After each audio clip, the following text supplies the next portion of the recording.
Hola, hola, ¿qué tal? Bienvenidos. Bueno, gracias a todos a los que se están sumando a esta transmisión, la segunda que hacemos aquí desde las oficinas de Latin Cloud. Hola, hola, ¿qué tal? Ahí está. Bienvenidos. Miren, se escucha bien, ¿eh? Me estoy escuchando que el audio está llegando bien. Les decía, la segunda, en este caso, charla organizada por Latin Cloud y Dominio Digital, con la idea de acercarles distintos especialistas en distintos temas. Las semanas anteriores tuvimos a Alejandro Lomar hablando del tema impresión 3D y cómo armar una impresora 3D. Hoy lo que vamos a hacer es meternos en un tema del que mucho se habla y poco se conoce, o que en general está acompañado de una cantidad de fantasía importante. Y es el nombre de moda, que es la inteligencia artificial, que vemos que aparece en todo. Vamos a ir a comprar un lavarropas con inteligencia artificial, vamos a comprar un yogur con inteligencia artificial.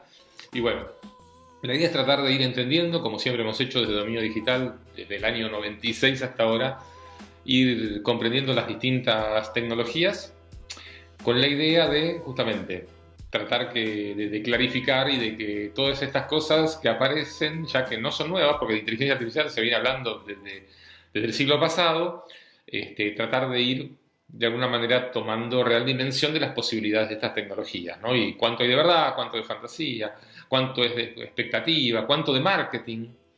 Entonces, bueno, hoy vemos la teórica inteligencia artificial en un montón de lugares. Vamos a tratar con la charla de hoy, que vamos a tener ya en instantes con Hernán Borré, de entender algunas cositas más. Lo que les vamos a pedir a todos los que están conectados, ¿sí? Que ya son varios, los que estamos viendo acá que están conectándose, es que si pueden compartan esta transmisión para que más personas se enteren que estamos ya por empezar, y eso nos ayuda mucho para que más gente se conecte, más gente interactúe, así que si pueden compartan ahora la transmisión, así ya comenzamos. Así que bueno, cuéntenme si me están escuchando bien, yo creo que sí. Algunos dicen que no escuchan. A ver. Así que bueno. Yo me escucho. Pero bueno, si pueden comenten cómo está la transmisión por ahí, si escuchan bien, ¿sí? ¿Qué tal? ¿Cómo estás, Alejandro? Blas, ¿se escuchas bien? Dice Alejandro. Bien, se escucha bien, dice Aníbal. Así que vamos a tomar este feedback que desde ya les agradecemos, ¿sí? Bueno, vamos a dar comienzo a la charla. Está aquí a mi lado, ya lo pueden ver, el señor Hernán Borré. Hernán es ingeniero en sistemas de la UTN. Durante 8 años se dedicó a lo que es el desarrollo de software. Y después hizo también, entre tantas cosas, un máster en inteligencia artificial en la Universidad de Essex, en el Reino Unido, durante un año, ¿verdad? Un año estuvo estudiando el tema de inteligencia artificial. Además es consultor, implementador, bueno, tiene toda una actividad vinculada al tema de inteligencia artificial muy importante. Así que, bueno, gracias a todos los que están conectados, y si les parece, damos inicio entonces a la charla de Hernán. Gracias. Gracias por la invitación, a vos, a Latin Cloud, a todo el equipo. Bueno, como decía Claudio, hay mucha expectativa de esta charla. Le mando un saludo a todos mis amigos que están ahí, todos mis tecnológicos amigos que están haciendo el aguante en online, y a todos los que se van a ir sumando ahora. El motivo de esta charla fue porque hay bastante humo en lo que es inteligencia artificial, y bastante, yo diría no humo, sino bastante optimismo o exceso de palabras que pueden llegar a dar malentendidos y volvernos a asumir en lo que se conoció como los 2 inviernos de la inteligencia artificial, y eso sería un problema. Eso sería un problema porque... Cuando se habla de invierno son momentos en que quedó todo medio parado, todo exactamente. Había falta de recursos, había falta de fondos que promuevan la investigación en el campo, y había falta de interés por parte de las empresas en implementar estas técnicas, lo cual se conoció como invierno y sería de mi parte, yo creo, y teniendo la posibilidad de comunicar y de estar acá contándole algo a la gente, sería triste que vuelva a pasar por un exceso de expectativas, Claro. una de prometer de más lo que por ahí nunca podamos cumplir, o por ahí se cumpla, pero no mañana. Claro. Yo creo que eso a veces se debe a que alguna empresa sale con un tema que mencionando inteligencia artificial en algún producto, en algún desarrollo, y la competencia dice, bueno, nosotros tenemos que... y entonces empieza toda una escalada, ¿no? Sí. Donde ahí se sobreprometen un montón de cosas y de expectativas y demás. Exactamente, y después tenés a la muy peligrosa, pero útil a veces prensa, Claro. y los departamentos de marketing que... con tal de generar más clics, de generar más visitas, de traer más clientes, sobreprometen o dicen mentiras. Claro. Lisa y llanamente mienten sobre algún tópico en particular, y como eso no genera perjuicios en lo general, lo siguen haciendo, digamos. Pero nosotros acá estamos para tratar la difusión. Entonces, esa es un poco lo que vinimos a hacer. Después hubo una votación de a ver si hacíamos inteligencia artificial y mitos versus deep learning o aprendizaje profundo. Ganó aprendizaje profundo por muy poquito, así que nos pareció una picardía no entrar y no hacer quizás una introducción a inteligencia artificial y después sí meternos más con deep learning. Bien. Así que, si les parece, arrancamos. Bueno, tenemos tiempo hasta las 8. Vamos a dejar un ratito para preguntas también, ¿sí? Bien. Así que bueno, bien. Arranque nomás. Bueno, yo en esta primera imagen que tenemos acá, la primera slide, puse, esto es una función que la ven graficada en 3 dimensiones y está lo más alto, digamos, de esta función, lo que sobresale está en rojo y así va en distintos niveles hasta lo más azul oscuro, digamos, que es lo que está más abajo. Y es un poco lo que yo les quiero dejar de toda la charla, que en realidad vamos a hablar más de matemática y vamos a hablar de ciencia y no tanto de ciencia ficción. Y quería arrancar con esto porque ahora más adelante la vamos a ver, esta función y por qué o cómo una máquina termina aprendiendo algo. Entonces ya pasamos con la slide, la que viene, y para hacer continuar con esta introducción, lo que me gustaría contarles es la diferencia entre inteligencia artificial general y específica. La inteligencia artificial general, que muchos dicen, no existe, no hables de eso no sirve. Sí existe, está definido, si lo quieren buscar en internet van a encontrar la definición. No es que alguien tenga una definición súper estricta de esto, pero básicamente es la inteligencia artificial a la que apuntaremos algún día, o a la que apuntamos algún día a obtener, que es la que pueda resolver problemas sin nuestra mano, sin nuestra ayuda, sin que un humano esté detrás de eso resolviendo los problemas. Y otro tema de eso también es que puede resolver a través de aprender una cosa, después puede resolver otro problema que no tiene nada que ver con el que empezó.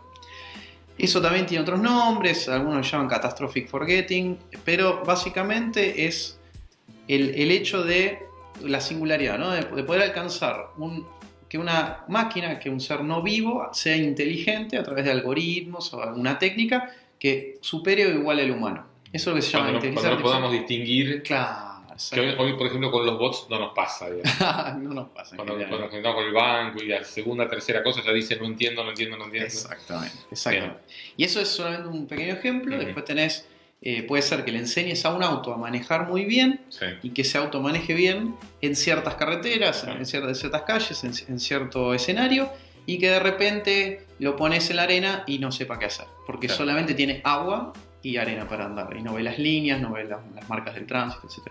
Entonces, eso es un poco lo que se apunta. Y la específica, la Narrow Artificial Intelligence, o inteligencia artificial específica, es la que nos deja resolver problemas puntuales, pequeños, concretos, en la cual una máquina es igual o mejor que el ser humano, o es lo que se intenta, superar al ser humano en una tarea. Ahora, ¿qué problema tiene esto? Que a veces decepciona. Decepciona porque si yo invierto un montón de tiempo, esfuerzo, dinero en hacer algo que resuelve un problema particular específico y se resuelve muy bien, Después por ahí, esa misma persona que me contrató o que está a cargo de un área de sistemas o de alguna otra organización, me dice, ahora resolvé esto con eso que hiciste. Y no es así de fácil, ¿sí? Entonces, por eso se especifica. Se especifica a un problema, a un dominio de negocio específico, a un problema específico, quizás con datos específicos. Pasamos a la otra. Y en la otra slide, lo que yo pregunto acá, y le pregunto a la audiencia, me gustaría preguntar es qué significa ser inteligente, ¿no?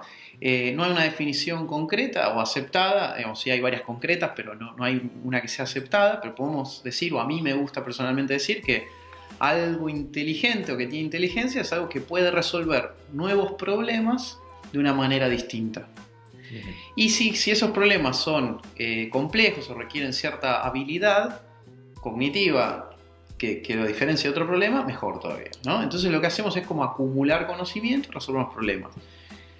Hay miles de definiciones y no nos vamos a poner a pelear qué significa, pero vamos a decir eso, digamos, para lo que es los fines de esta charla y lo que a mí me interesa que quede es: inteligente es que podés resolver nuevos problemas de manera distinta o podés aprender de ciertas acciones pasadas, del pasado, de lo que ya pasó. Y es importante marcar ese pasado y qué pasó y entender lo que pasó para después ejecutar una decisión, una acción de manera distinta en el futuro. Es importante, ahora lo vamos a ver. Por eso después no digan, pero eso no es inteligencia. Vamos a ver, porque si vos sos inteligente al hacer una acción de manera distinta por lo que te sucedió en el pasado, no veo por qué un algoritmo computarizado no puede ser lo mismo, no puede decidir de la misma manera. Bueno, esta slide que preparamos acá es sobre qué es y qué no es Machine Learning. Así, muy rápido para que se entienda. Todo lo que es heurística no es Machine Learning. ¿Qué es heurística? Es reglas predefinidas. Porque reglas no predefinidas, si una máquina, un algoritmo pudiera crear reglas que no están predefinidas de la nada, digamos, o de su pasado, eso sería en cierta manera inteligencia, ¿no? Ahora, si yo tengo reglas predefinidas, por ejemplo, no dejar entrar a este niño al sitio web si es menor de 18 años, eso no es una regla, eso es una regla predefinida, no hay nada especial en eso. Es un if, como conocen en programación, decimos usualmente. Entonces, eso es una regla, es una heurística. Está predefinido, lo sabes de antemano, es relativamente sencillo de resolver.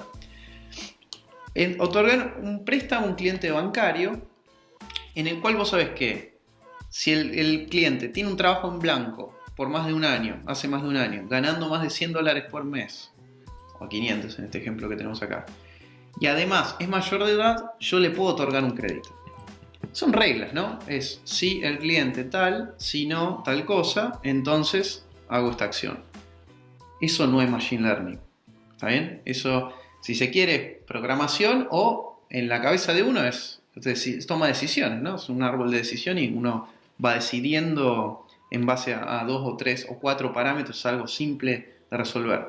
Ahora, si seguimos más adelante, acá tenemos dos ejemplos, no, perdón, la anterior, tenemos dos ejemplos en esta misma slide que nos dan, tomamos la ruta más corta, teniendo en cuenta parámetros variables en el tiempo y varios factores externos que modifican mi decisión de cuál es la ruta más corta, variables también. Es un problema multidimensional, tiene muchas dimensiones, no solamente me estoy fijando en el sueldo y la edad, sino que acá podemos tener otros problemas como la lluvia, la hora del día, el día del año. No es lo mismo en diciembre en Capital Federal que en agosto. Y tenemos en cuenta otros factores de distancia, etc. Esto se puede ver como un problema de Machine Learning. ¿Por qué? Porque cada vez que yo voy a ejecutar la ruta, tengo un montón de parámetros que además cambian todos y además estoy prediciendo algo que no es fijo, que va a ir cambiando también a través del tiempo. Entonces, esto se puede considerar Machine Learning, tiene un grado de complejidad en el cual vas aprendiendo a través de un montón de reglas y de información, de inputs, de entradas que van a tu sistema, vos los procesás con algún algoritmo, no importa por ahora cómo, vos los vas a procesar y en base al pasado, a otras experiencias de otros usuarios de cómo agarraron los caminos, cuando había lluvia, en ese momento del día, en ese horario, en ese mes, cuando vos agarras un camino y ese camino salió mal, la idea es que vos aprendas y que ya la próxima no te equivoques o te equivoques con otro camino, no con el mismo. Claro. O que avises, mira, este camino es más lento. Eso es un problema suficientemente complejo, fue bastante complejo explicarlo. O sea, imagínate lo que es resolverlo con simple computación, con un par de ifs. Y el otro tema, que es el ejemplo clásico de Machine Learning, es detectar si un mail es spam o no.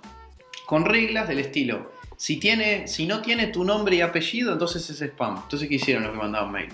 Empezaron a mandar tu nombre y apellido dentro del cuerpo del mail. Claro.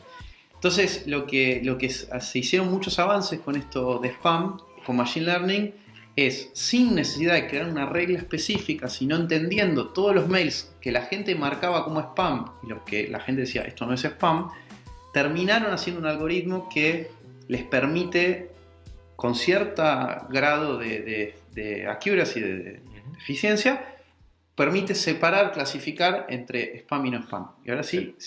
Yo cuando voy a mi carpeta de spam de Gmail, realmente me llega muy poco spam en general y lo que está ahí realmente es spam. O sea, funciona bastante bien. Es raro que encuentre un mail, a veces me pasa, de pronto, va a hacer una compra online y que te llegue, no sé, un mail de confirmación de la compra, a veces puede caer en spam, pero en general eso lo vemos y funciona muy bien. Sí, está andando muy bien.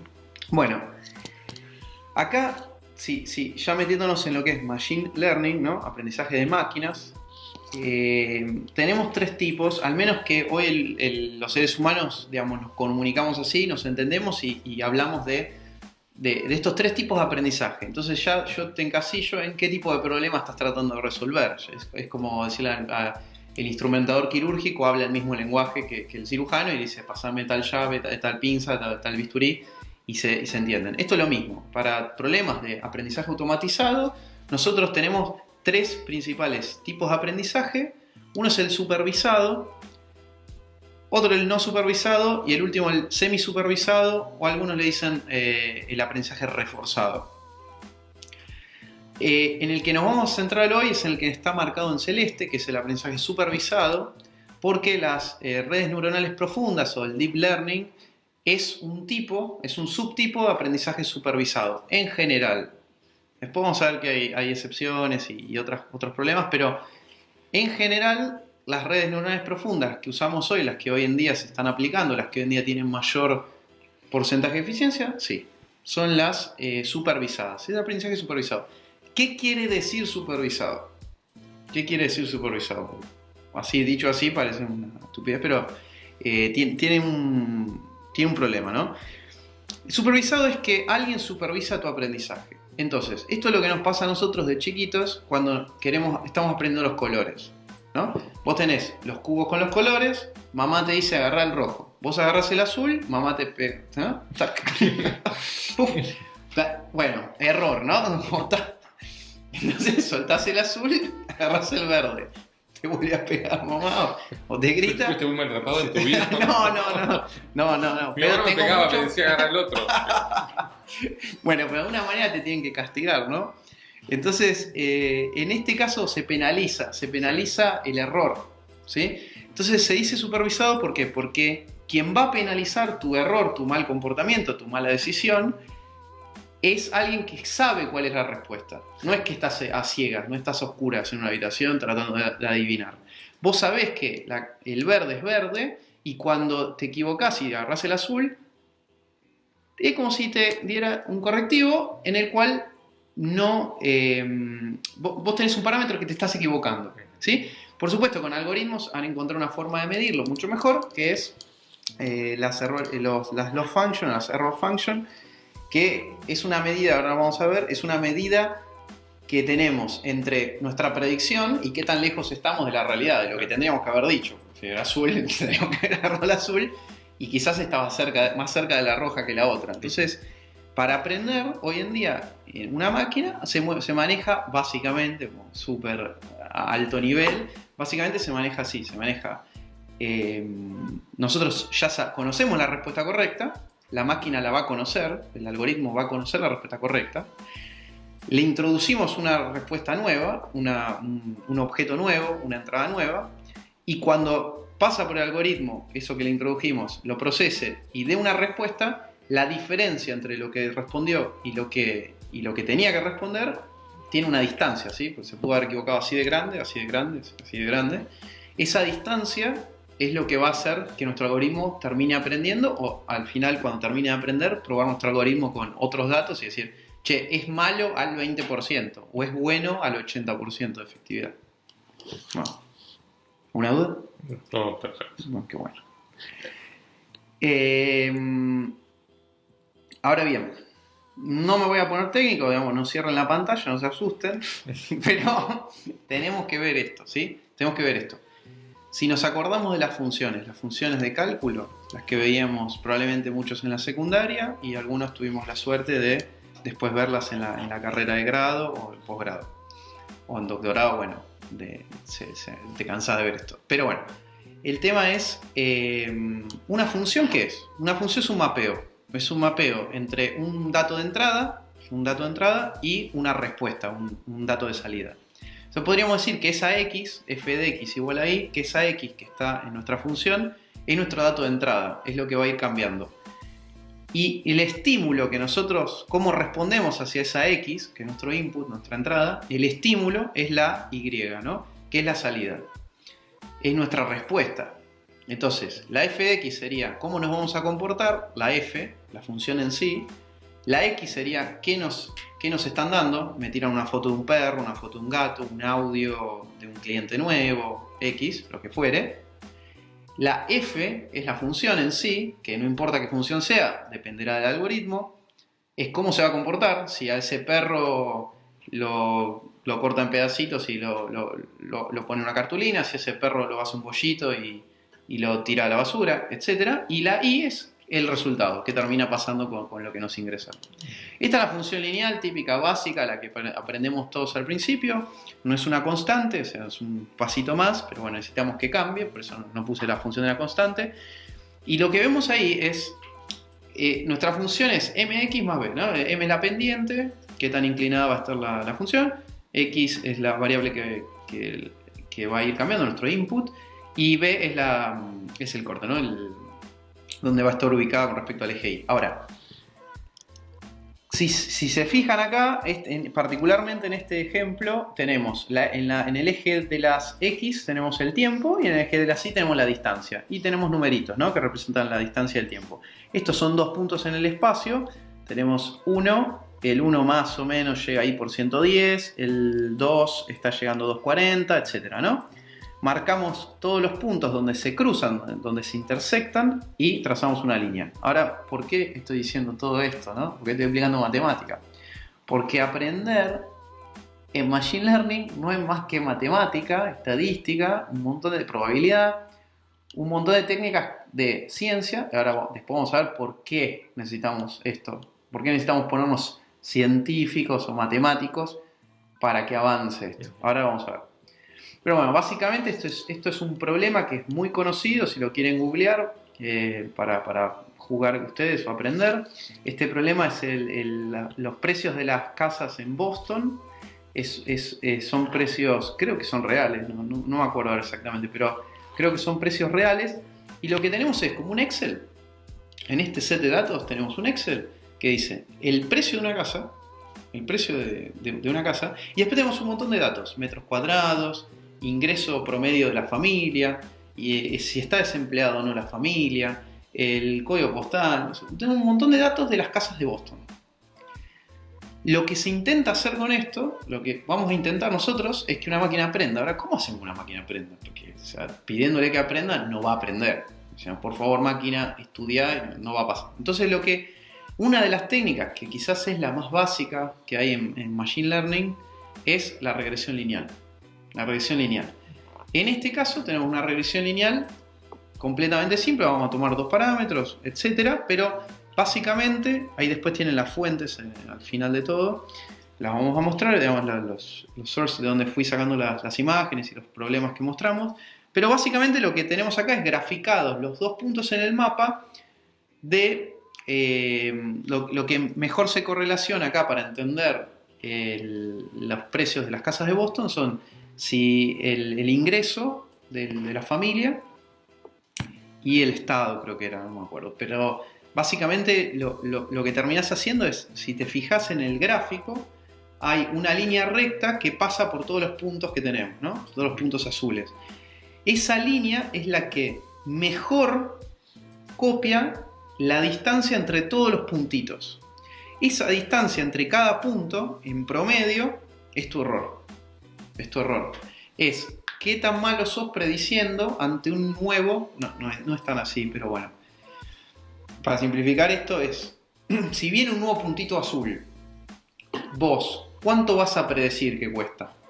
Entonces, más o menos, decís, bueno, si me fijo en el 30, subo, en el X30, subo, intersecto donde esté la línea roja, miro más o menos 10. Yo voy a predecir 10. Si a mí me dicen, a ver, tengo una nueva casa que queda en tal dirección, en tal esquina, ¿cuánto va a costar? Nuestro algoritmo de aprendizaje, nuestro algoritmo de predicción que aprendió sobre los datos que tenía de las casas, de los precios antiguos o ya establecidos de Boston, va a decir, vale 10.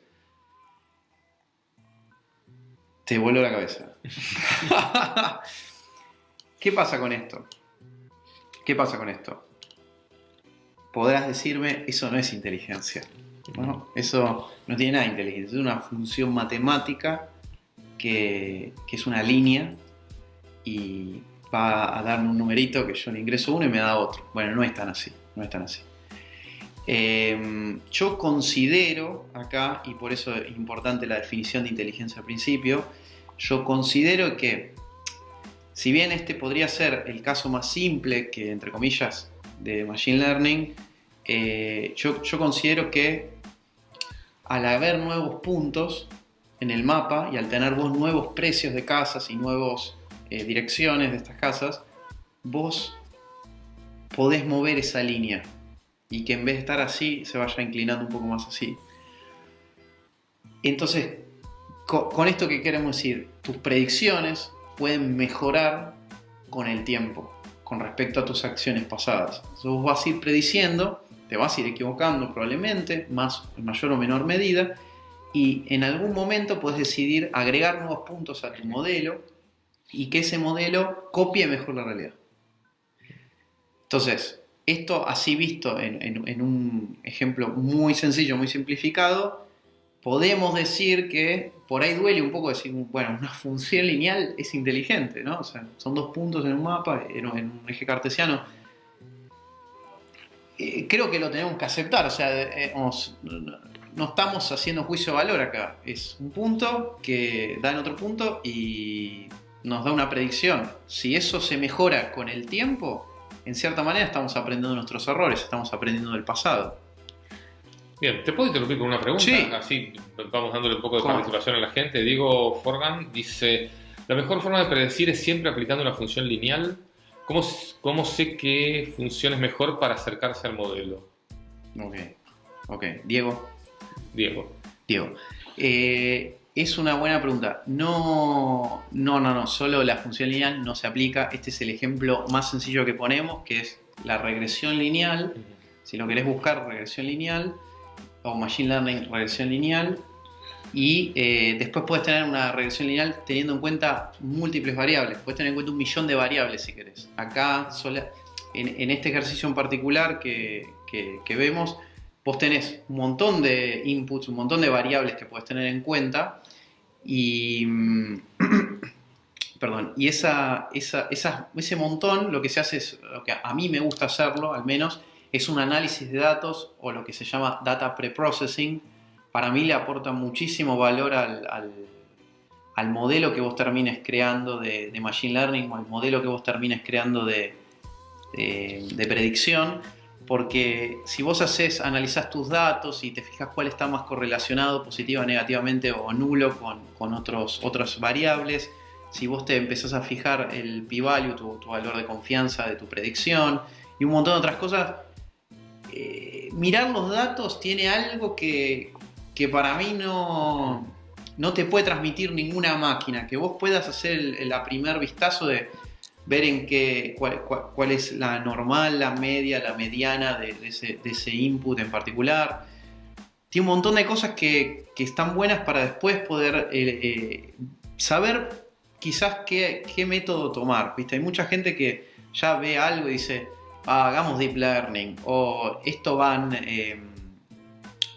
no me sale, va ensemble methods, hagamos random forest, ¿no? O XGBoost, que son técnicas también de machine learning, que son las que hoy en día ganan las competencias o están arriba, que son las que mejor predicen, pero la verdad que por ahí a veces hacer una red neuronal para un problema muy sencillo no tiene ningún sentido. O sea que no siempre es una línea, no siempre es la mejor, al contrario. Una línea, el mundo es no lineal, la vida es no lineal, ¿no? No podemos decir blanco o negro y separarlo así. Entonces, creo que el ejemplo de la línea está bueno para entender, empezar a entender de qué se trata, empezar a masticar estos términos que es machine learning o aprendizaje supervisado. Acá tenemos claramente, nos están diciendo cuánto debería valer una casa dependiendo de otro valor. Bien. Pero hay miles de ejemplos de esto si quieren mirarlo bien, cómo se hace con código. Bueno. Bien, entonces, para hablar de Deep Learning también tenemos que hablar de qué es una red neuronal. Una red neuronal es parte de Machine Learning, o sea, está incluido en el conjunto de aprendizaje de máquinas, ¿sí? Es una parte más. Una red neuronal es otro algoritmo, es otra técnica para que una máquina pueda aprender. Una era regresión lineal, que hemos dicho, otras son random forests, otras son árboles normales, pero lo que pasa es que se le aplican algunas técnicas para cuando entra nueva información. Un árbol de decisión, ¿no? Puede ser binario o no binario, pero básicamente vamos tomando decisiones o descartando, mejor dicho, descartando caminos a medida que se nos presenta nueva información. Pero el tema es cuando vos tenés muchos inputs, muchas variables. Entonces tenés una persona que vos tenés que determinar si te va a comprar el producto o no. ¿Qué mirás? La edad, el color de pelo, dónde nació, a dónde vive ahora, todos los lugares donde vivió en el pasado, cuánto gana, cuánto ganó en el pasado, el promedio de cuánto ganó en el pasado, cuántas cosas tenés para decidir. Lo que se hace, lo que mejor funciona es usar la teoría de información de Shannon, ¿no? De Information Theory, y entropía, el concepto de entropía. Entonces, en un árbol, vos no decidís porque me parece a mí. A ver, miro la tabla y digo, me parece que si en la primera decisión, la primera rama del árbol, discriminamos, ¿no? O sea, elegimos por el sueldo, vamos a tener un buen algoritmo. No, se prueban miles de combinaciones, se prueba para armar un árbol con Machine Learning, ¿no? Estos algoritmos prueban cada una de las cosas que vos tenés como entradas, como inputs al algoritmo, las probás contra sí misma y contra las demás, y contra lo que tenés que predecir para ver cuál de esas te aporta más información, se llama, ¿no? Es la entropía de Shannon, de Information Theory. Entonces, ¿qué pasa? Cuando nosotros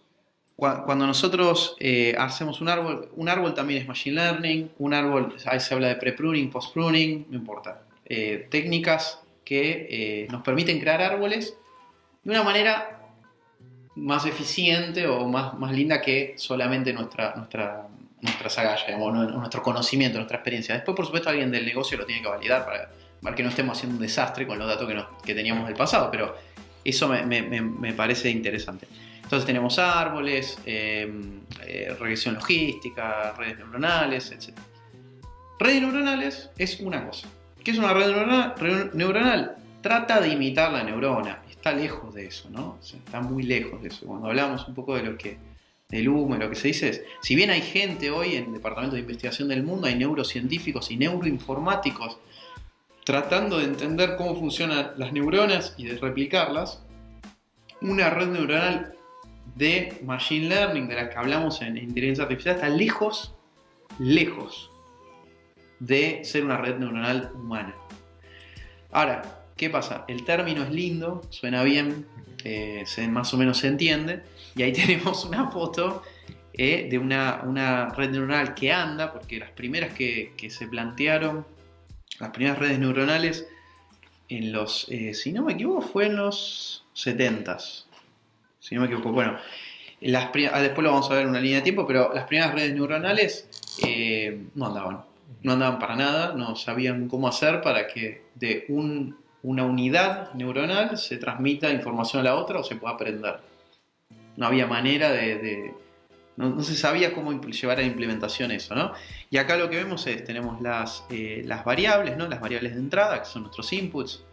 Después vemos que puede ser una capa de entrada, una capa escondida, que puede ser más de una, generalmente dos, para una red neuronal tradicional. Generalmente 2 capas de entrada, no con muchas neuronas, generalmente menos de 4. Esto es como experiencia y lo que se hizo, ¿no? Pero después vamos a ver por qué, pero básicamente si vos pones más neuronas más neuronas o más capas, por cómo está planteado el aprendizaje en una red neuronal, por la matemática que usa, vos no podés llevar el error. Lo que se conoce es como lo que se conoce como se te hace muy chico el error, entonces ya cada cosa que vos ingreses errónea, digamos, como el reto, tu error no va a ser lo suficientemente grande como para mover la aguja de tus neuronas.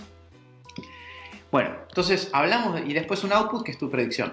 Ese output que está ahí, esa última neurona, puede ser más de una, pueden ser 10, 20, 5, las que vos quieras, las que vos necesites, y es lo que vos terminás prediciendo. En este caso, si nosotros en vez de la regresión lineal a las casas de Boston, a los precios de las casas de Boston, aplicamos una red neuronal, nuestro output va a ser una sola neurona. ¿Por qué? Porque va a ser el precio que yo predigo que vale esa casa.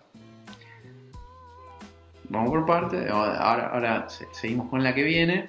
Les quiero mostrar que no es magia tampoco una red neuronal de estas.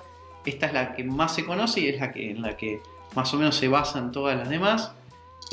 Da miedo, asusta ese gráfico, digamos, pero lo que se intenta mostrar es que una red neuronal no es más que una multiplicación de matrices. Es una multiplicación de matrices.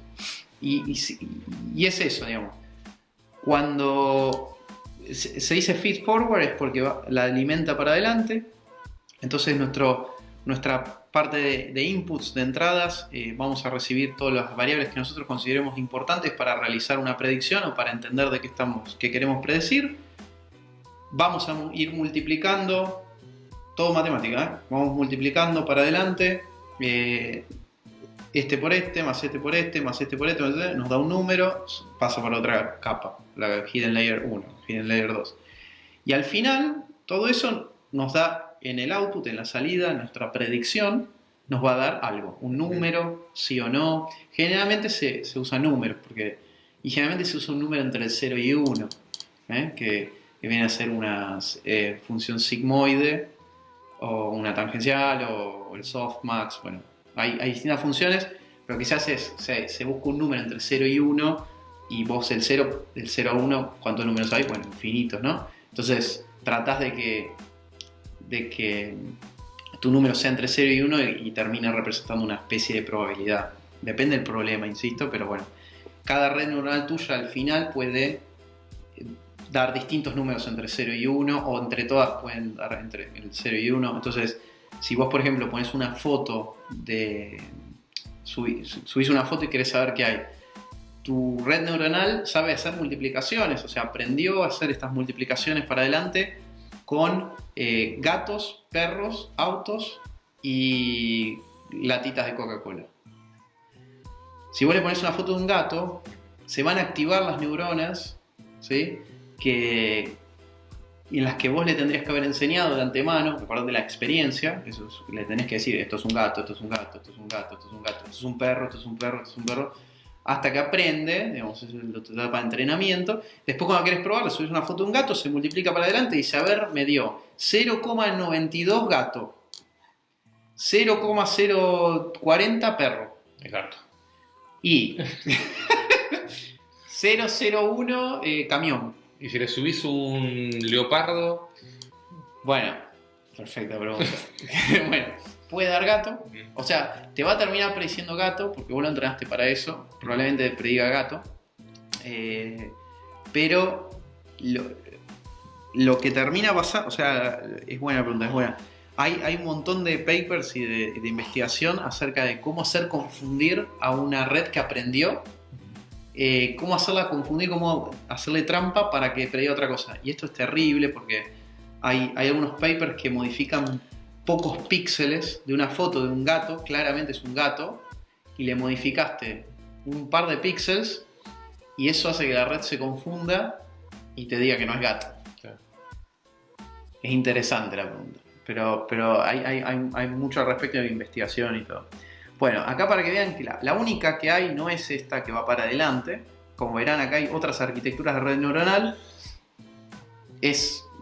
Parece chino, digamos, y lo ves así. Y cada una tiene sus particularidades, algunas multiplican, otras no, otras se guardan por un tiempo determinado los datos que le ingresaste para después de varias propagaciones tomar el dato de nuevo y entenderlo. Ahora lo vamos a ver. Bueno, ¿cómo le enseñamos a una máquina? ¿Cómo se enseña a una máquina? Básicamente son 2 etapas, para no hacerlo muy largo. Es una fase de entrenamiento en el cual vos le vas a dar a tu algoritmo o a la máquina, correctamente si al algoritmo le vas a dar lo que vos ya sabés del pasado, tus experiencias, o sea, le vas a dar las fotos de los gatos, las fotos de los perritos, o los textos de alguien hablando de alguien triste, los textos de alguien enojado, los textos de alguien feliz. O sea, la fase de entrenamiento generalmente se hace con datos precolectados. Muchas veces las empresas o los clientes me dicen, pero ¿cómo eso? ¿Cómo puedo hacer? Yo quiero predecir si mis clientes están tristes ahora. Digo, bueno, hay cosas que son genéricas, pero si vamos a hacerlo bien, lo hacemos, ya que lo hacemos bien, ¿no? Tendríamos que tomar los textos de tus clientes, analizarlos, nosotros decirle si es color azul o rojo, si está contento o triste ese cliente. Pues por ahí que un cliente esté triste para vos es distinto que para alguien que entrenó para otra empresa. Entonces, tu experiencia pasada, tu información pasada, habría que hacer un relevamiento, generalmente se hace un relevamiento, un assessment de lo que tiene el cliente y se entrena un algoritmo nuevo. Se puede usar algo ya entrenado, como algunos amigos que conocemos, que hemos estado hablando, pero bueno, después de eso, nosotros lo que hacemos es pasar a la fase de predicción. Una vez que ya tengo experiencia, la acumulé, la procesé y generé el algoritmo, empiezo a predecir. Y le pongo información similar, idealmente a la que usé para entrenar mi algoritmo, para hacerlo aprender, idealmente, porque rara vez pasa, el gran problema de investigación eso se llama data shifting, cuando están corridos tus datos, qué sé yo, pero bueno, lo importante es que la fase de predicción es cuando vos ya entrenaste y decís, bueno, ahora voy a empezar a predecir, voy a empezar a dar resultados, a ver si estoy lejos de la realidad o no y si me sirve esto para un proceso de negocios o de la vida. Pasamos a algo muy importante acá, es antes de arrancar con Deep Learning, es State of the Art, ¿no? El estado del arte. A veces vas a leer que dice SOTA. Inteligencia artificial, Machine Learning, Deep Learning, está muy ligado con investigación. ¿Por qué? Porque lo que está, ¿no? O sea, lo que logramos hacer hasta hoy, lo logramos. Ahora, ¿qué pasa? Para que haya avance en eso, o sea, para que hoy una máquina pueda reconocer fotos de gatitos con cierta luminosidad, bla, bla, bla, bla, bien. ¿Qué pasa si le pongo la del leopardo? Bueno, ya no reconoce. Entonces, lo que se hace, y lo que es interesante de inteligencia artificial, es que vos puedas estar en research, que vos puedas estar mirando lo que va a pasar, no lo que ya pasó. Y eso es algo que lo tengo que decir porque hay mucho desconocimiento del tema y uno por ahí dice, no, porque si yo aprendo a programar en Python voy a poder crear un robot que sea súper inteligente. No, o sea, ¿por qué está tan pegado con el research? Porque lo que está hecho ya está, ya lo logramos. Reconocemos más o menos el lenguaje de una persona sola hablando. Pero ya si hay 2 personas hablando al mismo tiempo, hay papers al respecto, se publicaron el año pasado, pero si hay 2 personas hablando, es muy difícil separar las voces y decir quién está diciendo qué frase. Si hay 2 personas teniendo una conversación o una discusión, es muy difícil saber que una máquina separe esas 2 conversaciones. Entonces, vos decís, ¿para qué estudiar inteligencia artificial? Bueno, porque primero tenés que entender cómo hace la máquina para entender una persona hablar. Eso es estado del arte, ¿no? O sea, ¿qué es lo mejor que podemos hacer hoy con audio? Cuando una máquina escucha, entiende, le entran señales de una persona hablando y la máquina entiende lo que estaba diciendo y lo puede traducir, transcribir a texto. ¿Qué es lo mejor que hay con eso? Bueno, ahora, ¿alguien hizo algo? Me pregunto, ¿alguien hizo algo para 2 personas hablando? Tenés que fijarte qué hicieron en el pasado otros científicos para vos empezar, para no empezar de cero, ¿no? Para de una falta de respeto por los otros tipos y por vos también, porque nadie te va a dar el crédito si ya lo hizo alguien. Y además para seguir avanzando en el camino correcto de hacer cada vez mejor ese algoritmo, ese problema que querés resolver. Entonces, tenemos que entender que lo que está, ya reconocer vos y entender eso, sí, con una herramienta más poderosa, menos poderosa, open source, paga, gratuita, no gratuita, freemium, podés reconocer lo que una persona dice y transcribirlo a texto en una computadora. Pero lo interesante son los problemas que vienen, son los problemas que todavía no pudimos resolver, ni hablar 4 personas discutiendo, ¿no? O sea, imagínate 2 nos cuesta, imagínate 4. Entonces, ahí está lo interesante. Y por eso lo de State of the Art, tenés datasets, set de datos públicos que están justamente para investigadores, para que los investigadores puedan probar sus métodos, porque si no, yo no tengo línea de comparación, yo no sé contra qué compararme. Sí. Tenés que tener las métricas claras y no solamente las métricas, sino el método científico tiene que ser repetible. Y lo que se critica mucho en la inteligencia artificial hoy es que muchos papers que se publican o que se publicaron en el pasado, no hay forma de replicarlos. Dicen, ¿y cómo lograste esto? Y no, porque el punto flotante de mi GPU era mejor que el tuyo, era más viejo, una versión antes. Entonces, hoy en día se está pidiendo a la gente en los papers Machine Learning que publiquen exactamente qué librería usaron, exactamente qué GPU usaron, exactamente qué placa tenían, etcétera, para poder replicarlo. Y si es posible, hay algunos papers, hay algunas conferencias científicas que te piden que vos hagas el paper, que vos entregues el código también con el paper. Pues si no, lo puedes replicar. Esto no es matemática pura que vos podés sentarte a escribir. Claro. Bueno. Siguiente. ¿Cómo vamos? ¿Alguna pregunta? Tenemos muchas preguntas, pero las dejamos para el final porque nos quedan 13 minutos. ¿13 minutos de charla o De ya charla. son las 8? Estamos a 19:47. Me estás jodiendo. Por ahí si no nos echan nos extendemos unos minutitos más. Ok, perdón, me extendí mucho. Bueno, ¿qué es Deep Learning? Deep Learning es lo mismo que venimos hablando ahora, ¿sí? Pero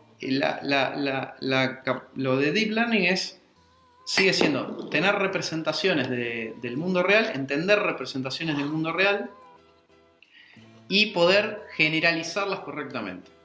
Ahora, sacando el humo, lo que hizo Deep Learning fue que básicamente Geoffrey Hinton, que fue un canadiense, creo que es canadiense, Geoffrey Hinton es el que inventa en su tesis, cuando estaba estudiando en la universidad, inventa el backpropagation, que es esto de las redes neuronales para adelante, inventa una manera de que se pueda una manera de que se pueda efectivamente usar las redes neuronales, Geoffrey Hinton. Ahora, ¿qué pasó después? ¿Qué pasó? El mismo Geoffrey Hinton creó otra cosa, que creó otra Boltzmann Restricted Machines, empezó a usar eso para hacer aprendizaje no supervisado continuo. Por eso decía que sí, vamos a mezclar los temas. Aprendizaje no supervisado, lo que hacía era mezclaba muchas de estas capas de neuronas una y otra vez, las iba poniendo una al lado de otra. ¿Para qué? Hasta que conseguía el objetivo que él quería, que era entrenar esta red para que haga algo. Como eran muchas veces lo que se hacía una arriba de la otra, las neuronas, se habló de profundo, de deep. Se habló de profundidad. Porque eran un montón de capas escondidas una tras de la otra. De ahí viene el término deep learning, hasta al menos por lo que yo sé, pero son redes neuronales con esteroides, si le queremos llamar. ¿Qué quiere decir esto? Son redes neuronales que tienen más neuronas que las 4 que usualmente se usan en las redes neuronales tradicionales, o las 8 o las 2 capas escondidas, los hidden layer. Entonces de ahí viene deep learning, es que terminás haciendo muy profundo, si se quiere, tu espacio de escondido, de capas escondidas. Y de ahí viene de deep. Y ahora se usa. Aparte, queda muy cool, ¿no? Decirlo, o sea, que queda bien. suena bonito. Acá tenemos un poco de historia. No pude conseguir de quién es este gráfico, pero si lo saben le damos crédito, si lo pueden encontrar.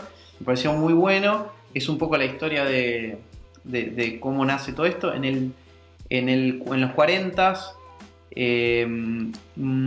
McCulloch y Pitts trataron de replicar el cerebro o la neurona, pero fue todo electrónico, más que computarizado.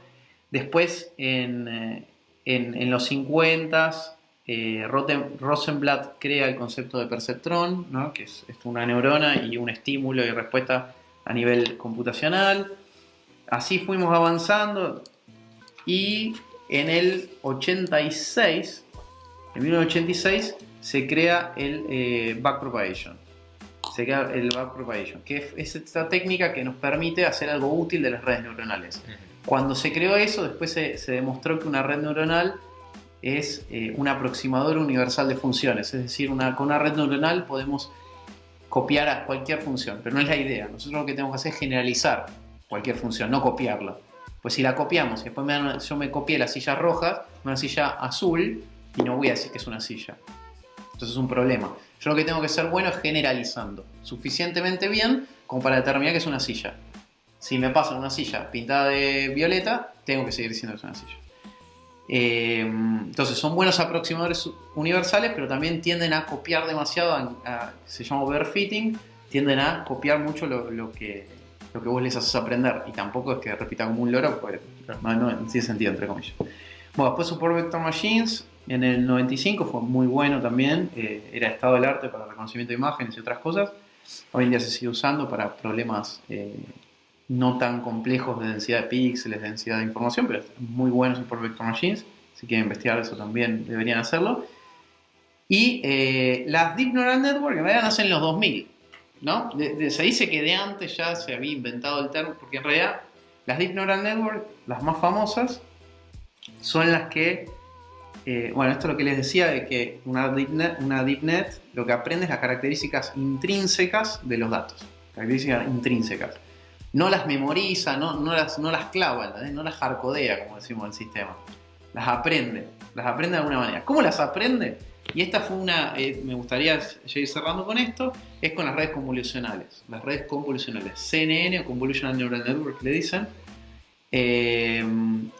que estalló el tema de una competencia que se hacía todos los años de imágenes en las que vos tenías que clasificar objetos. Entonces, te paso una imagen y es perro, te paso otra imagen, es avión, te paso otra imagen, es gato, te paso otra imagen, es tren.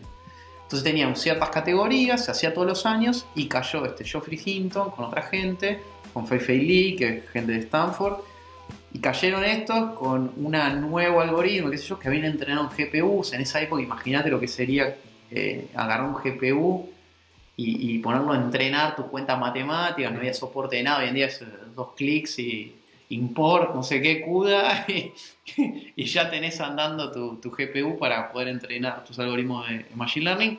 Pero en ese momento el tipo medio que como un artesano dijo, ¿esto qué hacen las GPU? Multiplican matrices. A Disney agarró así y empezó a hacer sus experimentos con GPU. Y ganó esa competencia, se hizo muy famoso. Pasamos a la otra igual también, esa también. Ese es un ejemplo de arquitectura, pero vamos, lo pasamos. Esto, quiero que se queden con esto de Deep Learning. Fíjate que entra una fotito, acá al principio entra una fotito de un perrito, ¿no? Y lo que se hace es, a través de max pooling o de convoluciones, a través de convoluciones nosotros tomamos los mejores rasgos de ese perro, los más característicos, del rasgo más genérico, si se quiere, al rasgo más específico. Entonces lo que hacemos es irle bajando, en cierta manera, como poniéndole filtros, irle bajando a ese perrito la calidad, si se quiere, sin copiar al perro, para que si me dan un perro que es parecido, yo pueda decir, esto es un perro probablemente. Parece muy loco, pero esto es una convolución, que también lo vemos rápido así. Esto es una convolución que es descomponer, imagínense esos cuadraditos.